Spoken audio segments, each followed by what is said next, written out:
আসসালামু আলাইকুম প্রিয় দর্শক, আজ সারাদিন মানে শুক্রবার সারাদিন এবং গতকাল সন্ধ্যার পর থেকেই একটা কথা, একটা আওয়াজ, একটা আলোচনা সারা দেশের সাধারণ মানুষের মধ্যে ছড়িয়ে পড়েছে।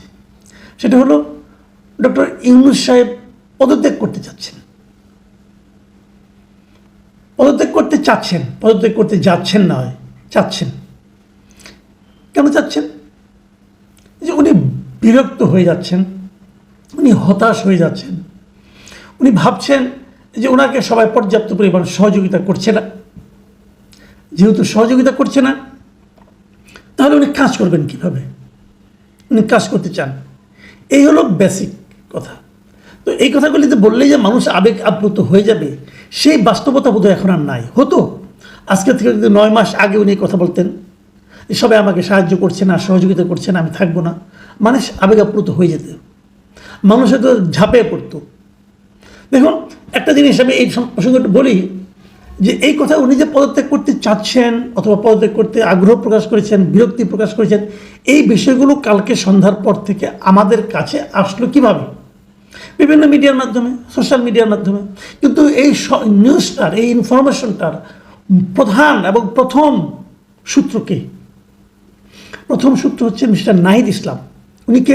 উনি একসময় ইউনূস সাহেবের ক্যাবিনেটের মেম্বার ছিলেন, উনি বৈষম্যবিরোধী ছাত্র আন্দোলনের একজন নেতা ছিলেন এবং পরবর্তী সময়ে উনি এনসিপি নামক যে পার্টিটা গঠিত হয়েছে, যেটাকে অনেকে কিংস পার্টি বলেন, সেই এনসিপির বর্তমানে প্রধান ব্যক্তি উনি প্রধান মুখ।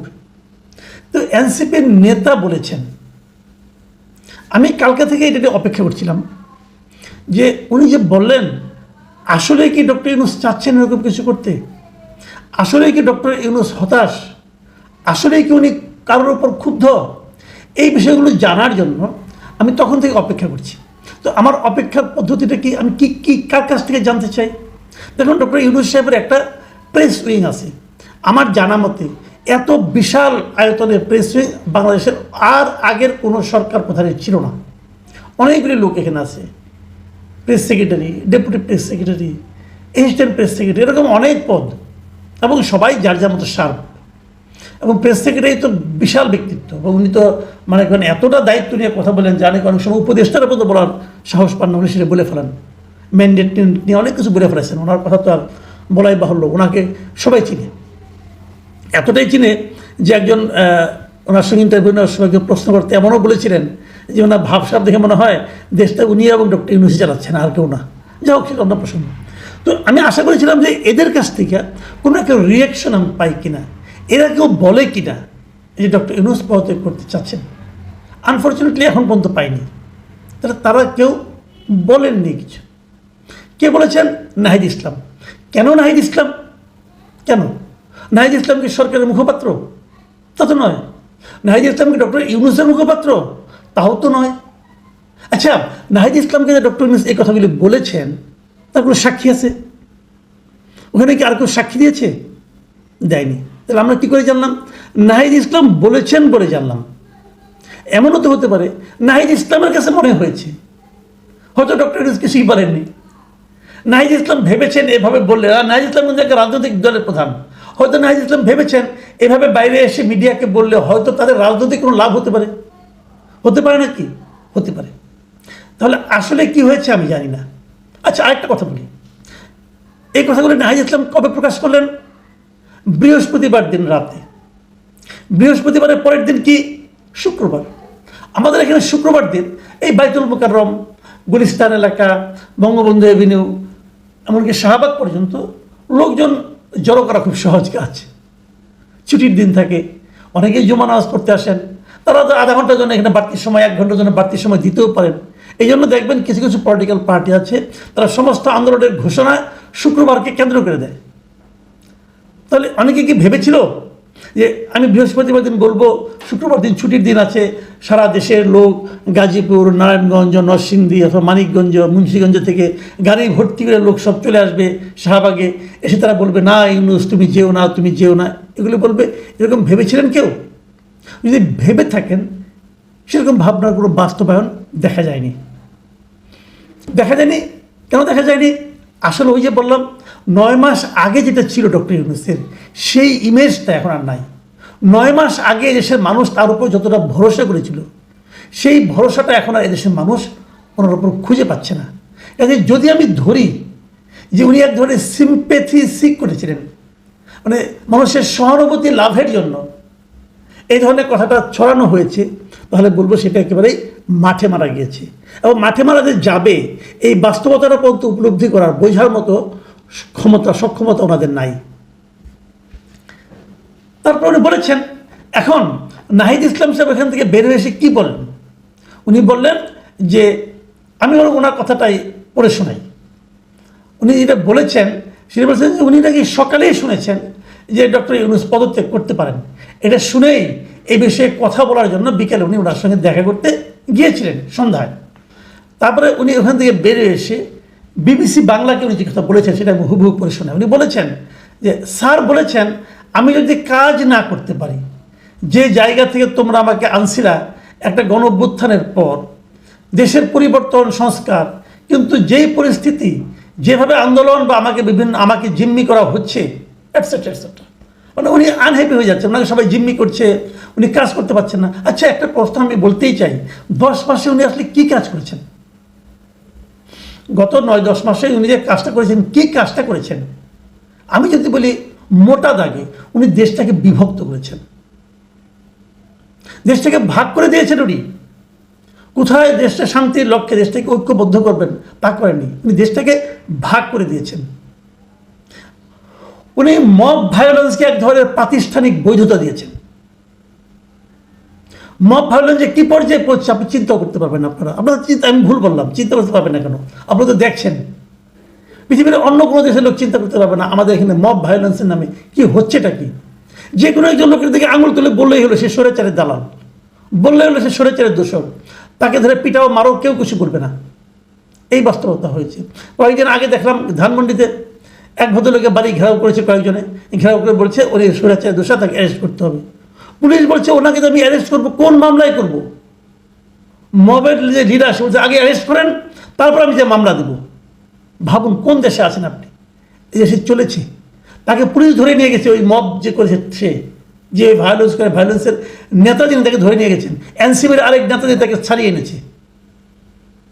মানে এনসিপি ওই মব ভায়োলেন্সকে এক ধরনের প্রাতিষ্ঠানিক বৈধতা দিচ্ছে। আপনি এই কাজটা করেছেন, আপনি আর কি কাজ করতে দেয়নি আপনাকে বলেন তো দেখি। একটা কাজ বিএনপি শুরু থেকে বলছে, আপনি নির্বাচন জবেই করেন একটা রোডম্যাপ আমাদেরকে দেন। আপনি এখনও রোডম্যাপটা দিতে পারেন নাই। কেন দিতে পারেন নাই? কোনো লজিক নেই আপনার। আপনি এত কিছু করবেন, এত কাজ দেখাবেন, একটা নির্বাচনের রোডম্যাপ দিতে পারেন না আপনি। আপনি বলতেন যে আমি এটা 5 বছর পরে করবো, আমরা জুন মাসে করবো, কোন মাসে করবেন, কীভাবে করবেন, একটা রোডম্যাপ চাওয়া হয়েছে আপনার কাছে, দিতে পারেন নাই।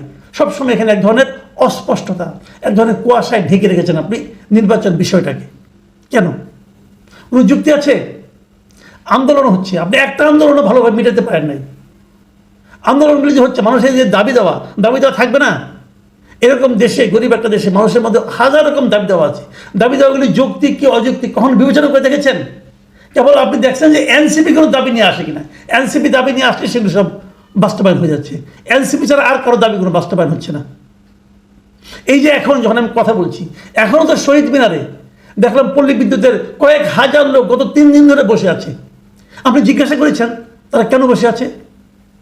ওই যে কয়েক হাজার ফ্যামিলি, তাদের দাবির কোনো যৌক্তিকতা আছে কিনা আপনি একবার বিচার করে দেখেছেন? দেখেননি। বিচার করার জন্য কোনো কমিটি করে দিয়েছেন? দেননি। আপনারা অপেক্ষা করছেন যে কবে তারা ওখান থেকে মিছিল করে যমুনার দিকে আসে।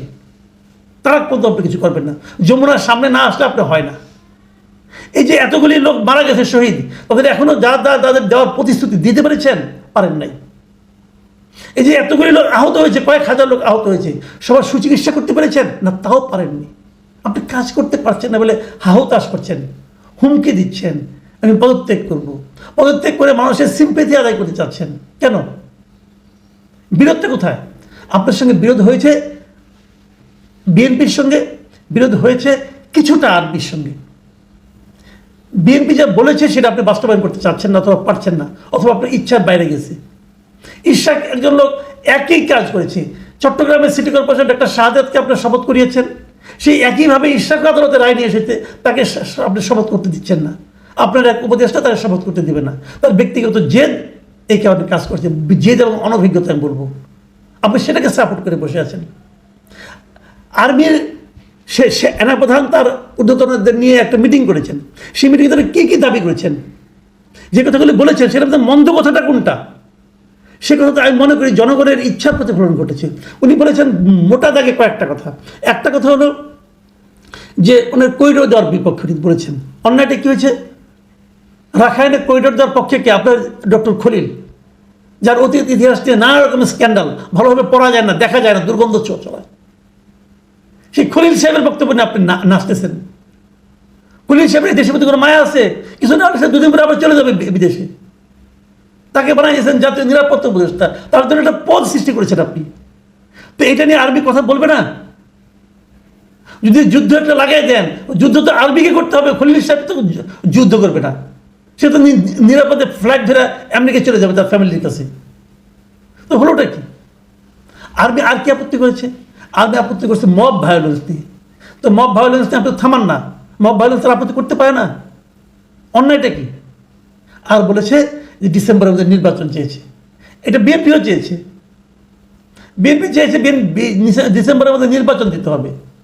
এবং বিএনপি এই ইশরাক কাণ্ডকে কেন্দ্র করে যে সমস্ত অপকর্ম হয়েছে তার একটা প্রতিবাদ করে বলেছে যে আপনার দুইজন উপদেষ্টা, ছাত্র উপদেষ্টা, তাদের পদত্যাগ চেয়েছে। এটাকে রাজনৈতিক দাবি, মানা না মানা আপনার ব্যাপার। এবং এই ধরনের দাবি করলে আপনাকে পদত্যাগ করতে হবে, পদত্যাগের নাটক করতে হবে। আমরা জানি আপনি পদত্যাগ করবেন না, এই নাটকটাই করবেন। আমার কেন যেন মনে হয় বাস্তবতা এখন যে মুহূর্তে এসে দাঁড়িয়েছে, যে অবস্থায় এসে দাঁড়িয়েছে, এই উপদেষ্টা মণ্ডলী, এই ক্যাবিনেট রিশাফল ছাড়া করা আর কোনো উপায় নাই। এদের উপর সাধারণ মানুষের কোনো আস্থা আছে এটা আমি মনে করি না।